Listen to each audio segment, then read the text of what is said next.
코로나 소식 이어서 짚어보겠습니다. 신규 확진자가 화요일 기준으로 10주 만에 4만 명대로 내려온 가운데 위중증 환자와 사망자도 나란히 감소했습니다. 이렇게 유행 규모가 눈에 띄게 줄면서 실내 마스크 해제 논의도 급물살을 타는 분위기입니다.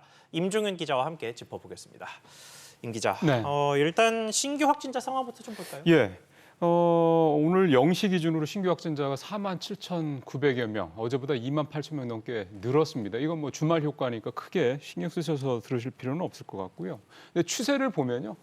10주 만에 4만 명대로 내려오는 감소세가 또 확연해지고 있다는 거, 그거를 좀 확인을 해볼 수 있습니다.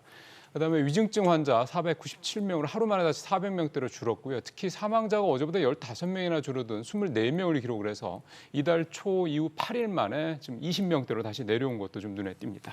네, 그리고 지난주에 방역 당국이 좀 운을 떼면서 실내에서도 마스크를 벗자, 마스크 해제에 대한 이야기들이 좀 많이 나오고 있는데 지금 구체적으로 나오는 이야기들은 어떻습니까? 지금 영유아들을 먼저 좀 실마스크를 해제를 해야 된다라는 주장이 좀 나왔습니다. 가천대 의대 정재윤 교수 이제 얘기인데요. 어제 CBS 라디오에 출연해서 실내 마스크 해제의 첫 타자는 영유아가 돼야 된다. 그리고 그 시기도, 그러니까 마스크를 해제하는 시기도 더 빨라져야 된다. 이렇게 주장을 했는데요. 그 이유에 대해서는 일단 이 마스크를 착용하는 것 자체가 아이들의 교육이나 발달에 굉장히 부작용이 많다라는 점을 지적을 했습니다. 이와 관련해서 최근에 서울시 보육특별자문단이 낸 그 리포트를 보면 이 마스크의 최대 피해자는 영유아들이고 이들의 상호작용과 체험활동 부족 때문에 뇌 발달이 지연될 우려가 높다. 이런 주장을 내놓기도 했습니다.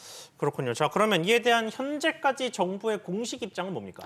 그러니까 좀 고위 관계자 입장을 좀 중심으로 좀 정리를 해보면요. 일단 백경란 질병관리청장의 얘기는 매우 신중하게 접근을 해야 된다. 왜냐하면 실내 마스크 착용이라는 게 현재 유행 상황을 통제할 수 있는 가장 중요한 그런 방역 조치이기 때문이다. 이런 얘기가 되겠고요.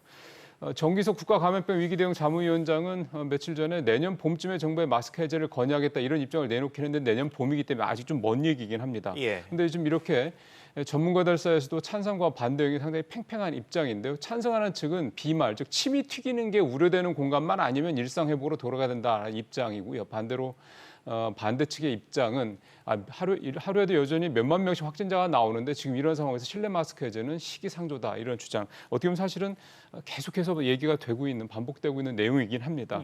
이런 상황에서 이제 국가감염병 자문위원회가 최근 이른바 출구 전략에 대한 준비 작업에 들어간 것으로 좀 알려지고 있거든요. 그러니까 결국 올해 안에는 유행 상황이 물론 전제가 되겠습니다만 마스크 해제 여부, 특히 실내 마스크 해제 여부에 대한 정부의 구체적인 입장이 나올 것 같고요. 오늘 오전에 브리핑에서 나온 얘기는 일단 실내 마스크 해제는 좀 본격적으로 논의하겠다. 요거는 좀 시기가 좀 조만간 결정이 될 수도 있겠다라는 생각이 좀 듭니다. 알겠습니다. 임 기자 잘 들었습니다.